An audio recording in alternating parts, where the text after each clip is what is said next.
ಬಿಜೆಪಿಗರಿಗೂ ಚುಚ್ಚುತ್ತಾ ಮೂಡ ಮುಳ್ಳು ಅನ್ನುವಂತಹ ಪ್ರಶ್ನೆ. ಕಾರಣ ರಾಹುಲ್ ಗಾಂಧಿ ಅವರ ಮುಂದೆ ಬಿಜೆಪಿ ಕಾಲದ ಕೇಸ್ಗಳ ಫೈಲ್ ಅನ್ನ ಓಪನ್ ಮಾಡಲಿದ್ದಾರೆ.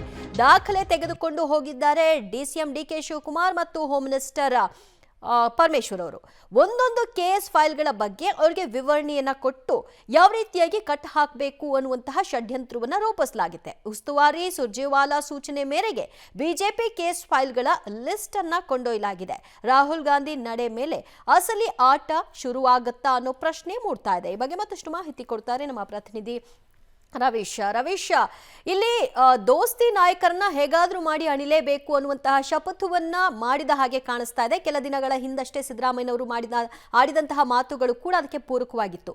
ಅದಕ್ಕೆ ಯಾವ ರೀತಿ ತಯಾರಿ ನಡೆಸಿದ್ದಾರೆ? ಈ ಹಿಂದೆನೆ 21 ಕೇಸ್ಗಳಿದೆ, ಅಷ್ಟು ಕೇಸ್ಗಳಿದೆ, ತೆರೆದಿಡ್ಲಾ ಅಂತಿದ್ರು. ಈಗ ಓಪನ್ ಆಗೋ ಸಮಯ ಬರ್ತಾ ಇದೆಯಾ?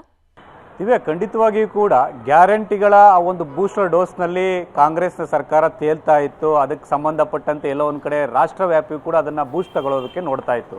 ಆದರೆ ಈಗ ಲೋಕಸಭೆ ಚುನಾವಣೆಯೂ ಕೂಡ ಮುಗಿದಿದೆ, ಅದರ ಮೇಲೆ ಸಾಕಷ್ಟು ಇಂಪ್ಯಾಕ್ಟ್ಗಳಾಗಿದೆ.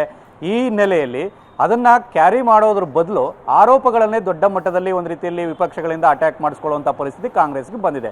ಹಾಗಾಗಿ ಸಹಜವಾಗಿ ಇದು ಕಾಂಗ್ರೆಸ್ನ ಹೈಕಮಾಂಡ್ ನಾಯಕರಲ್ಲಿ ಗರುಮಾಗಿರ್ತಕ್ಕಂಥದ್ದು. ಆ ಹೈಕಮಾಂಡ್ ನಾಯಕರು ಅಸಮಾಧಾನ ಹೊಂದಿರತಕ್ಕಂಥದ್ದು.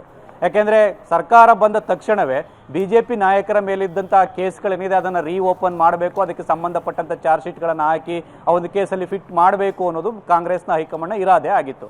ಆದರೆ ಇಲ್ಲಿ ಸ್ಥಳೀಯವಾಗಿ ಎಲ್ಲೋ ಒಂದು ಕಡೆ ಕರ್ನಾಟಕದಲ್ಲಿ ಅಡ್ಜಸ್ಟ್ಮೆಂಟ್ ಪಾಲಿಟಿಕ್ಸ್ ಏನಿತ್ತು, ಆ ಪಾಲಿಟಿಕ್ಸ್ನಿಂದಾಗಿಯೇ ಆ ರೀತಿ ಕೇಸ್ಗಳು ಫಿಟ್ ಆಗಲಿಲ್ಲ, ತನಿಖೆ ಸಮಗ್ರವಾಗಿ ತಾರ್ಕಿಕ ಅಂತ್ಯಗಳನ್ನು ಕಾಣಲಿಲ್ಲ ಅನ್ನೋ ಒಂದು ಅಸಮಾಧಾನ ಕೂಡ ಇದೆ. ಆ ಕಾರಣಕ್ಕೋಸ್ಕರವಾಗಿ ರಾಹುಲ್ ಗಾಂಧಿ ಅವರು, ಗೃಹ ಸಚಿವರಾಗಿರ್ತಕ್ಕಂಥ ಪರಮೇಶ್ವರ್ ಅವರು ಕೂಡ ಬುಲಾವ್ ಕೊಟ್ಟಿರ್ತಕ್ಕಂಥದ್ದು. ಇವತ್ತಿನ ಸಭೆಯಲ್ಲಿ ಸಿದ್ದರಾಮಯ್ಯ, ಡಿಸಿಎಂ ಡಿಕೆ ಶಿವಕುಮಾರ್ ಮತ್ತು ಪರಮೇಶ್ವರ್ ಅವರು ಕೂಡ ಹಾಜರಿರ್ತಾರೆ. ಈ ಸಂದರ್ಭದಲ್ಲಿ ಬಿಜೆಪಿಯ ಕಾಲದ ಕೇಸ್ ಫೈಲ್ಗಳನ್ನು ತರಿಸ್ಕೊಂಡಿದ್ದಾರೆ ರಾಹುಲ್ ಗಾಂಧಿ ಅವರು. ಆ ಒಂದು ಕೇಸ್ ಫೈಲ್ಗಳ ಬಗ್ಗೆ ಕೂಡ ಸುದೀರ್ಘವಾಗಿ ಚರ್ಚೆಯನ್ನು ನಡೆಸ್ತಾರೆ.